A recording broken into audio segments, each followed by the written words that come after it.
Hello friends, Mystery here reporting live for Sloptide News Network, your most trusted source for all things Darktide, and of course, Slop. And today brings the grand reveal of what we can anticipate with this new update, at least the meat and potatoes of the content that is coming to us with what they are calling the Expedition system.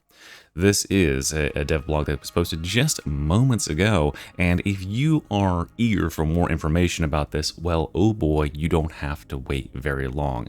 Starting at 3 p.m. Eastern Standard Time tomorrow, which is the 13th of March, I will be live, being able to broadcast actual gameplay of this as the embargo will have lifted. So come join in. I'll be going for as long as humanly possible. I believe there will also be a Twitch drops thing available, so that can encourage those of you who want some of those exclusive drops, and you'll be able to see everything about the new mode, and we'll have a grand old time. So come check that out. Let's get into exactly what this is here today, and I'll give you as much context as I can without breaking NDA. So, Warband, we are very close to showing off this new game mode, Expeditions to the World. The trailer is going to go live tomorrow, but let's dive into what it is. We are going to be leaving the hive for the first time. We are scouting for a material called tech remnants, which our enemy is using for nefarious purposes.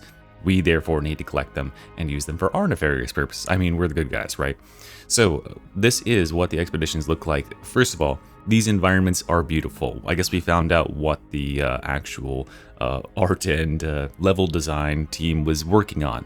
So you are going to be outside of the hive for this entire sort of maps, and this is a huge amount of level design and level work.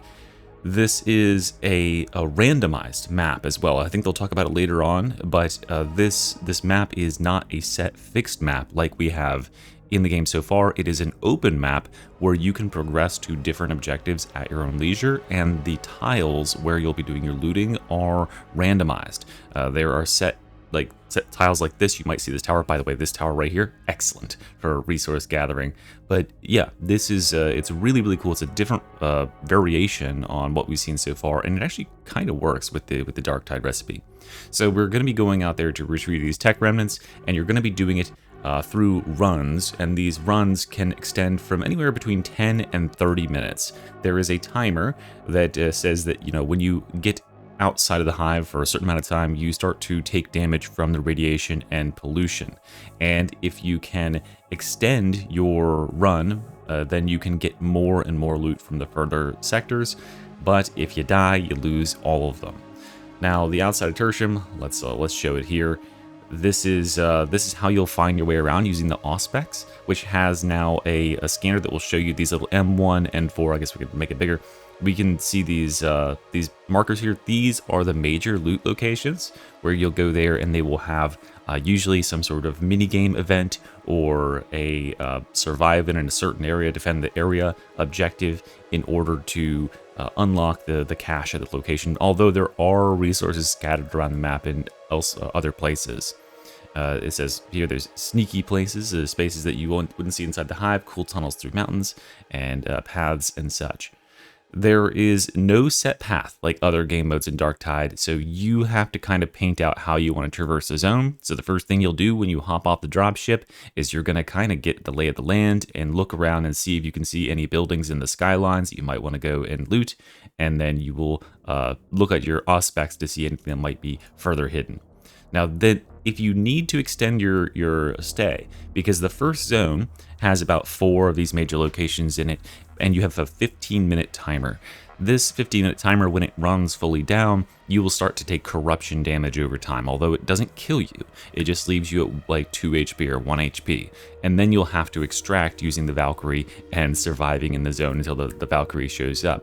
But if you do want to extend the run, if you want to go further and get a little bit of a reset of time, you can go into the Sanctuary, which is what's featured here. These sanctuaries, we have a familiar face returning, Swagger. He is your sort of a Resident Evil merchant, and he sells you all sorts of resupply items for the in-game currency or the in-map currency, which is called salvage, not to be confused with the cyber whatever it's called that is the one we're actually looking for that we take out of the game. But the salvage we can exchange for various different things. It costs a certain amount of salvage to get a full heal, certain amount of salvage to get your ammo back, and there's also a bunch of new toys that you can get here, new explosives. There's even airstrikes from the Valkyrie that you can call down, mortar fire, all that stuff. So yeah, it's actually got quite a few things. I found a new one yesterday that I had not seen previously in the shop, and I'm wondering if these are actually getting there's different ones available on different maps, because I had not seen this one until I unlocked the most recent map I was on. So yeah, as they say here, once you go into that sanctuary area, it does give you a little bit of a reset of your time. You can reset your health if you have the currency to do so, and then you can get back out there and you can do another round of looting, and then there is another sanctuary you can go into, so for a maximum of 3 of these zones. So a full 3-zone run will usually take you about 30 or so minutes. You can dilly-dally in the sanctuary for as long as you want, so that'll make up the last 5 minutes, but you have a maximum of 25 minutes of protected time where you are not actively dying to the radiation and the poisoning. So yeah, this is a completely randomized set of game mode as it says here. It's not procedurally generated, but it is randomized in the composition, so the tiles are rearranged and they connect in different ways, and they will have different enemy compositions. I've had enemy compositions where it is just an inundation of gunners and you cannot get around a certain area because there is just a huge patrol. I've had variations where there are pox bombers who are 1 canyon away who are throwing pox bombs over, and you have to like forge a expedition to go and route them from what they're doing. The bosses in this area are already spawned, as far as I can tell. Well, some of them are already spawned, so you'll just randomly encounter bosses like chaos spawns walking around, and this is how you'll run into bosses. You actually do want to run into bosses because they drop quite a bit of the resources that you're out here looking for. So hunting for bosses is not bad. And if you fight enemies, if you stay at a location, it sort of has a threat meter. If you continue to not complete an objective and you continue to kill enemies, it'll summon more bosses and more enemies. So it is in your best interest to wrap up these objectives, hack the things really quickly, get the resources, and move on to the next one, because there's also a timer. Or is it? Because if you can attract the attention of bosses, you can harvest their resources. So now let's talk about the enemies, because this is such an outside environment.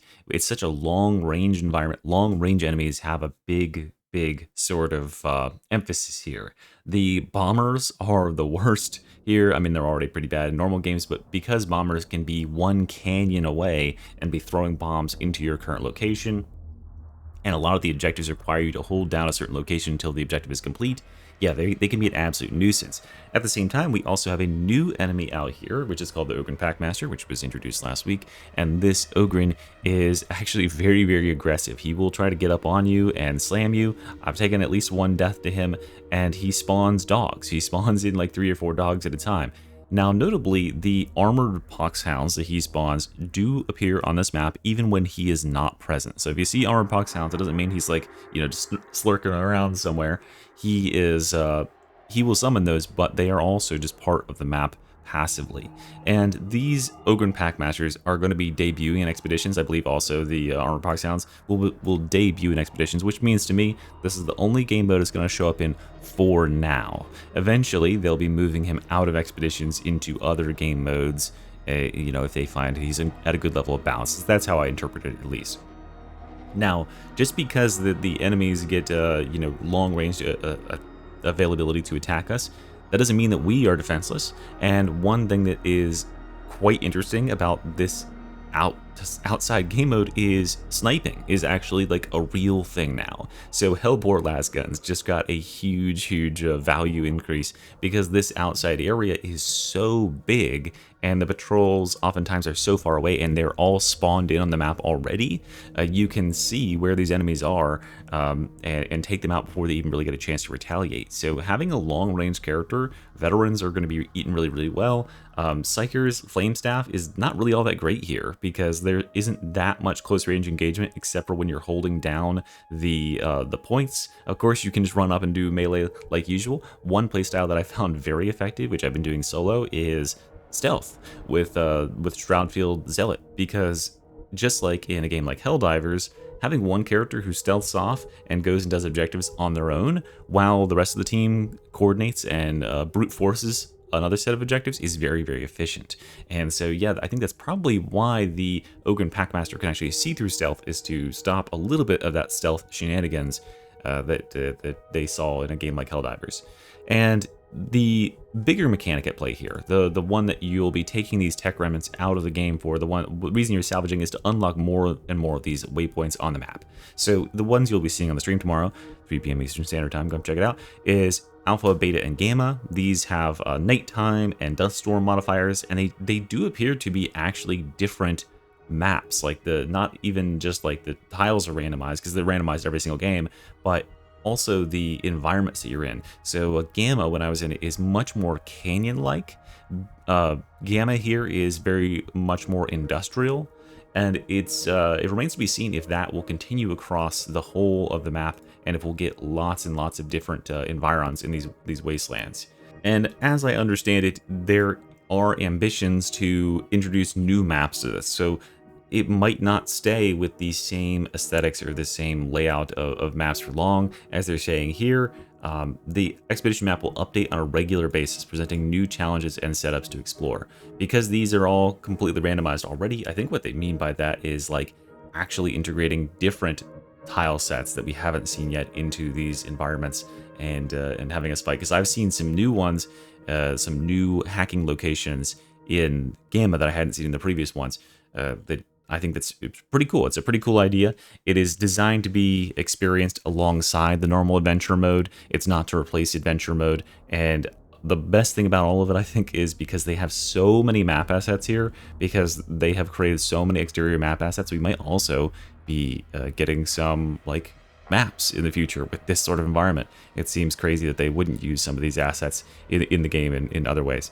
So there you go, guys. That is everything for this Sloptide news update. I hope this excites you greatly. If you are even more eager to see all the things that are going on in the near future, well, then you got to come check out the stream tomorrow. And I'll also be streaming today, where I'll talk as much as I can about this, and we'll be playing some final games on the current patch before I swap over to the future patch tomorrow and show you all what's up. Anyway, thank you all for checking in here. Thanks for watching Sloptide News Network. Thanks for supporting and helping independent games journalism. I'll see you next time. Missed you out. Bye-bye.